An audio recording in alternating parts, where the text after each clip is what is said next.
And to conclude this episode, I just have one thing that I want to say.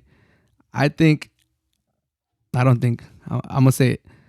I'm calling it right now. I think Andy Murray will be a top 20 player by the end of the 2022 season. He played a tough match against Zverev in the round of 32. He even said it himself. He didn't play the best tennis, and he lost in straight sets, but both sets were tough. They were, they played to the end. He played Tsitsipas tough at the U.S. Open. That one even tougher. He should have won that one. But, it is what it is. He lost to Ruud in the San Diego Open. Another tough match. But every time I see him play recently, his mobility is getting better. He's able to, take those sharp turns, take those corners. And he had chances against Zverev and Tsitsipas, number 3 and number 4 player in the world. He played them tough. He played them tougher than other people that have a way higher ranking than him.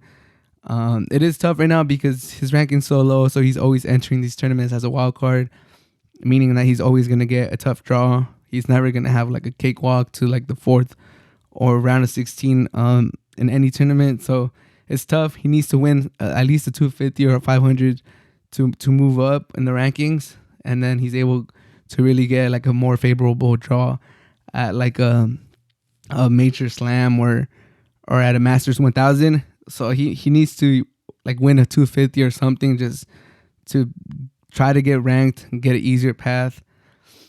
But one thing that I do see about Andy Murray, he's open to using new tactics. Like we said, he did the underhand serve, first time he's ever done that in his career. It worked out for him against the Spanish Alcaraz, and he was stepping into Zverev's second serve like way up, and like just kind of messing with Zverev's head, just really getting under his skin, just trying anything.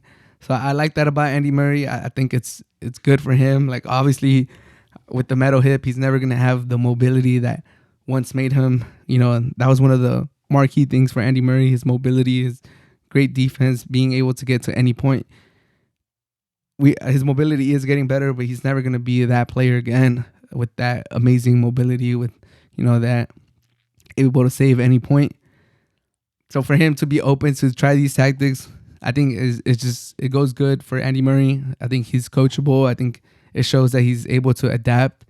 So I think he's going to be able to adapt his game, and he just keeps getting better and better. He played tough against the number 2. He played tough against the number 3 and the number 4 player in the world. So I have big hopes for Andy Murray in 2022. And maybe this is just me like being a fan. I like he's funny on social media. He looks like he's a stand-up guy. He always, defends women's tennis and woman player. So I think I might just be a fan of him. I might just be a fan of the person, Andy Murray.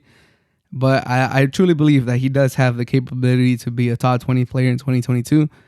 I'm calling it right here. I think Andy Murray will be a top 20 player in 2022. And, some people might call me crazy. And, a lot of people counted him out once he got that hip surgery. But nowadays, we're kind of just talking about his game and how he had chances. He couldn't finish a break point, or he should have served better. And I think that's a step in of itself. We're not just talking about like, oh, he couldn't finish a match. He had a walkover. He looked stiff out there. He looked like he couldn't move. I think we're past that. We're in the next stage in his comeback. So I'm glad for Andy Murray. I like seeing him play tennis. I like him being active. I like him going. I like seeing his name on these draws. So, like I said, Andy Murray will be a top 20 player in 2022.